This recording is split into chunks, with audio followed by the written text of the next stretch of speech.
Hey everyone, and welcome to Skillcapped. I'm the King Live, and in today's guide we're going to be breaking down a couple of rounds from the final map in the Team Liquid vs Fnatic game during the VCT Challenger Series. That was a mouthful, but stick with me.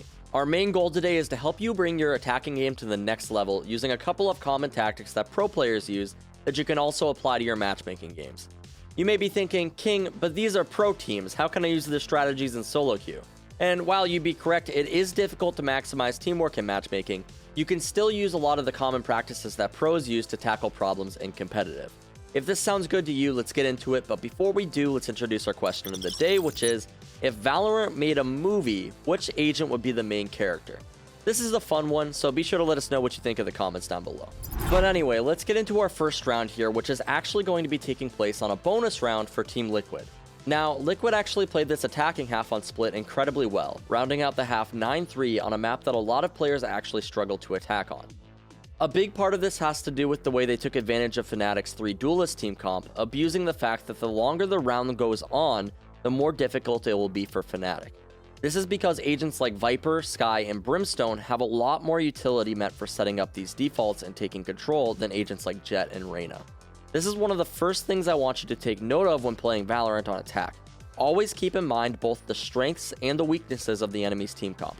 For example, if you notice that the enemy team has no Sentinel, especially on a map like Split, this means that fast executes are far more likely to work because they have a lot less utility in one place to stop these pushes in their tracks. Now, the first thing that Liquid does in this round is you'll notice they make a point to take control of B main on Split, and they do this pretty much every round throughout their attacking side. B main is pretty easy for attackers to take on Split, and this is why I highly recommend that you make some sort of pressure towards it in almost every single round on attack. Something to emphasize here though is, this isn't necessarily a 5-man job. You don't need to always bundle up all 5 of your players to one task on the map, and spreading out can oftentimes be a good idea, but you want to spread out safely. This is why Sulcus and Scream are taking control of B main, Yampy and Link are jump peeking in mid for info, and Cryptix is holding A site to see if they push. Now, this is a really good example of how jump peeking is being used for info, and I think that this is awesome for you all to see because jump peeking is something that you very rarely, if ever, will see players use in matchmaking. The reason they are choosing to jump peek in mid currently is because, first of all, they don't have any info gathering abilities, so this is how they are gathering their info instead. The second reason that they are doing this, though, is because they are currently on a bonus round and only have Spectres. If they choose to take a duel in middle, they are going to be outgunned and likely will result in them losing the duel. Their goal right now is to grab some info in mid and feel out what is going on in the round, not to take control of middle. They're already making an effort to control B main, and if they also try to challenge middle with just 2 players, it might spread them too thin, considering they are currently behind in gunpowder. You want to be really careful where you allocate your resources, and remember, if you're putting pressure in one place, you're going to have to sacrifice pressure in another.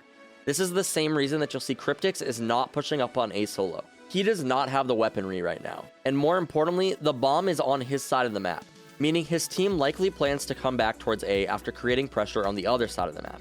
This means Cryptix is holding to make sure nobody pushes up on them, and if he falls right now, their entire flank is no longer covered, and for all they know, enemies can make their way towards sewers or even spawn, and the round will become infinitely more difficult.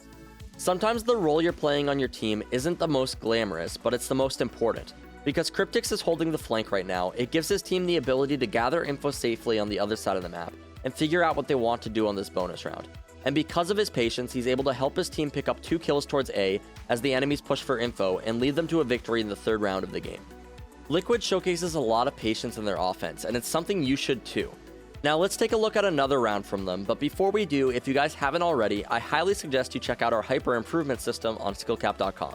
We have up-to-date lineups, courses on how to improve with each agent, Smurf commentaries where a higher ranked player walks you through how to carry in your rank, and so much more.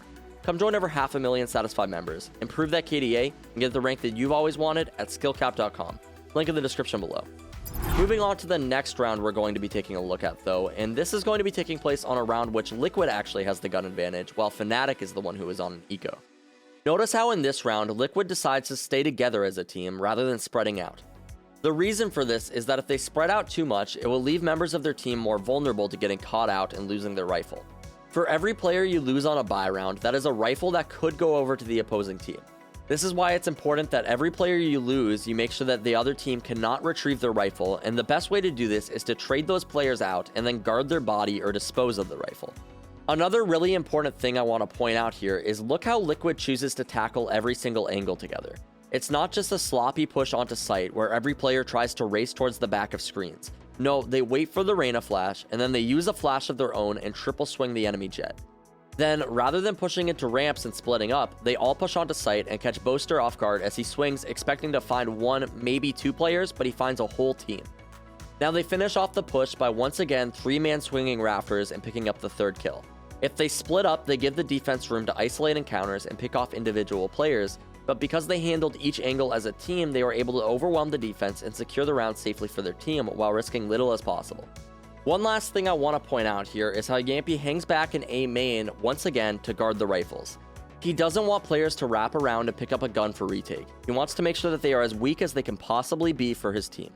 And this brings us to our third and final round, which is going to take place on a full buy round for both Fnatic and Team Liquid. It seemed appropriate. We covered bonus rounds. We also covered how to play against an eco. What about on buy rounds? Well, one of the biggest things that I wanted to showcase, and it's most players' biggest struggle in matchmaking, is once again, their patience. Liquid is going to play this round incredibly patiently, and they're going to take advantage of the space they have in the round to the best of their abilities. You'll notice as the round plays out, Liquid isn't even actually going to look like they're doing much for near 30 seconds into the round. And to some extent, that's true, but it's also part of the plan. Players get impatient on defense sometimes, and when they don't know what's going on, they're going to want to push for more info. Now, this doesn't mean just sit and spawn and do nothing for 40 seconds, and this is why I wanted to point out the other key factors to why this works out for Liquid right now. The first thing is Scream over in B main. Now, although Scream isn't fighting anyone actively in B main, he has control of it, meaning that the enemies don't know what's going on in there. They could be having a party, drinking margaritas, playing some pool, and there could literally be nobody there. Fnatic has no idea. But the other thing going on right now is that Cryptic's Viper Wall is going up and down on A main at the same time, faking presence over there as well. So at this point in the round, it's actually very hard for Fnatic to know exactly what is going on.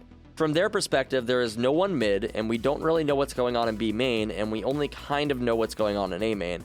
And this lack of information in the end is what ends up paying off for Liquid. However, this isn't going to work out 100% of the time for you in matchmaking, and sometimes players aren't going to get caught out and push. But the biggest thing I wanted to highlight here is how Liquid treats their time much like you would any other resource. And this is important because time in Valorant is very much just that, a resource. And when playing on attack, you are the one who controls that resource. You control the pacing of the game, and whether or not they need to prepare for fakes, full pushes, splits, lurks, you control all of this on attack. Just because you see your favorite pro player full push every single site on their stream and frag out does not mean you need to do it too. Notice how Liquid focuses on creating presence everywhere on the map and then uses the information they acquired to help them make a more informed decision on what they want to do in the round. You have 100 seconds in each round.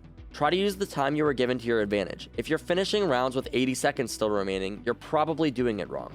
Lastly, remember, if you want to improve that KDA, win more gunfights, and get the rank that you've always wanted, then be sure to check out skillcapped.com. Link in the descriptions below. It was really fun to make this guide. I was trying to keep up with the finals of the VCT Challenger series, and I was actually super excited to see version 1 performing so well. It sucks that some of the more prominent teams got knocked out, but I've always loved a good underdog story, and seeing a team like version 1 represent North America at Iceland is going to be really cool, and I really hope to see them perform well there. That being said, I've always been a pretty big Sentinels fanboy, so I'll definitely be rooting for them in Iceland as well, of course.